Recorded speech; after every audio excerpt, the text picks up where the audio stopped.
In the low, humid plains of northwest Cambodia, the stones of Angkor rise out of the forest like a memory that refuses to disappear. For centuries, this was the heart of the Khmer Empire, one of the most powerful states in Southeast Asia. From here, Khmer kings built temples that still stun the world: Angkor Wat, the Bayon, Ta Prohm, monuments of faith and authority on a scale few medieval societies could match. But Angkor was not only an empire of stone, it was an empire of water. Its true masterpiece was an engineered landscape: reservoirs, canals, embankments, moats, and diversion channels that shaped rainfall and river flow into a system meant to feed a vast city and its fields. Angkor's prosperity depended on controlling the rhythm of the monsoon, saving water when the rains failed, releasing it when the dry season burned the land. And when that system began to break, the empire's power began to drain away with it. The Khmer state took shape in the early 9th century when King Jayavarman II declared a new authority in the region and a royal tradition that tied kingship to sacred power.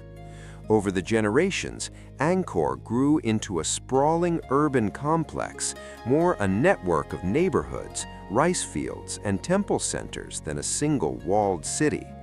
Its population may have been enormous by pre-modern standards, sustained by intensive rice agriculture. That scale required planning. Rain arrives in Cambodia in dramatic bursts and then stops for months. Angkor's engineers responded with ambition. They expanded and connected natural waterways, built vast reservoirs known as barays, and carved canals that could move water and people across the landscape.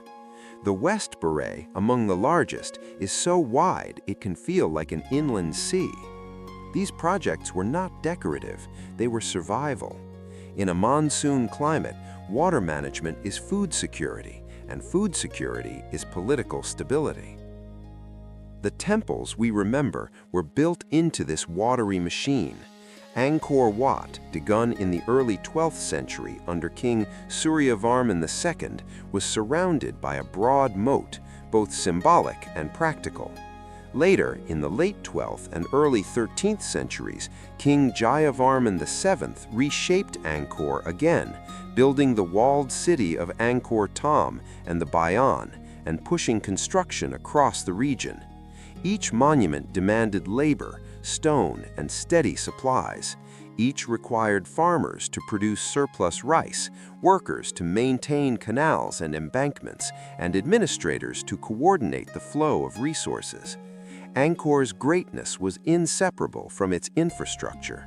The empire's leaders did not simply rule a landscape, they engineered it, betting the future on a system that had to work year after year. For a long time, it did. When monsoon rains were normal, reservoirs filled, canals distributed water, and fields produced the harvests that supported the court, the priesthood, and the armies. But a vast engineered environment has a weakness. It demands constant maintenance. Channels silt up, dikes erode, floods cut new paths, forest regrows. A water network can be a triumph in good years and a liability in bad ones, because every failure spreads across the system. At Angkor, evidence suggests that by the later centuries, parts of the network were modified, repaired, and expanded again and again, as if engineers were constantly responding to problems, trying to keep the machine running as conditions changed. Then the climate itself began to turn against them. Scientific studies of long-lived trees in the region have shown that Southeast Asia experienced periods of severe drought in the 14th and 15th centuries, interrupted by years of intense rainfall. For a monsoon-based society, this pattern is especially dangerous. Drought strains reservoirs and reduces harvests, while extreme rains can overwhelm canals and embankments, causing breaches that are difficult to repair. When the water arrives all at once, it does not gently fill a system designed for balance, it attacks it. Sediment can clog channels, erosion can cut through earthworks. Water that once moved under control begins to carve its own routes, leaving planned infrastructure stranded or broken. Angkor also faced pressures that were not purely environmental. Over time, the religious landscape shifted, with Theravada Buddhism becoming more influential in Cambodia, changing patterns of patronage and the role of monumental temple building. Political power in the region was not static. Rival states grew stronger, trade routes evolved, and regional conflicts intensified. In the West, the Kingdom of Ayutthaya emerged as a major power in what is now Thailand.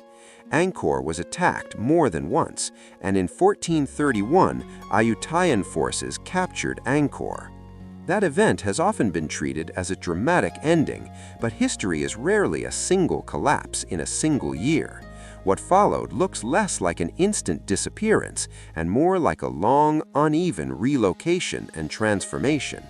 The elite and administrative center shifted away from Angkor towards the south, closer to the Tonle Sap and the Mekong River systems, where trade and transport could connect more easily to wider networks. Still, the capture of 1431 mattered because it landed on an empire already under stress. A state strained by crop failures, infrastructure damage, and social disruption becomes less able to resist attack and less able to recover afterward. Angkor's system, once its advantage, could become a trap. When maintenance fails, a water network can magnify hardship. In drought, fields dry and yields fall. In flood, earthworks break, and the repairs require organized labor and stable authority. If the central state cannot mobilize workers, or if communities are weakened by famine or conflict, repairs are delayed. With each season, more silt accumulates, more channels fail, and more water runs the wrong way. A sophisticated system can degrade not in a clean collapse, but in a chain reaction of small failures that gradually become irreversible. The story is written into the ground. Archaeology and remote sensing have revealed the scale of Angkor's urban sprawl and the complexity of its hydraulic landscape. Canals that once carried controlled flow show signs of modification and damage. Some canals appear to have been hastily reworked, as if to bypass broken sections. Reservoirs that needed careful management were vulnerable to sedimentation. The very success of Angkor's expansion may have increased its exposure, as more land was brought under cultivation and more infrastructure connected. The system's balance depended on coordination across larger distances. When climate volatility rose and political stability weakened, the cost of keeping everything synchronized may have become too high. For a long time, it did. By the time the center of power shifted south, Angkor did not vanish overnight. Temples continued to be visited and used.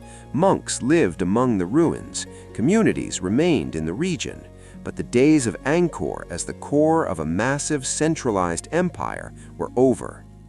What remained was a landscape of extraordinary ambition, stone sanctuaries set within a fading network of waterworks, reminders that even the greatest monuments stand on foundations that must be maintained. Angkor's collapse was not simply the result of invasion or drought or religion or economics alone. It was the convergence of pressures, climate extremes that battered a delicate system, political and military challenges that disrupted authority, and the relentless requirements of an engineered environment that could not be left to itself. And that's the quiet lesson Angkor leaves behind. The temples suggest permanence, but the empire's true lifeline was invisible at first glance. Channels cut into earth, reservoirs shaped by human hands, and seasonal flows guided across the plain. When the monsoon turned unpredictable and the state could no longer hold the system together, the water that once fed Angkor became part of its undoing.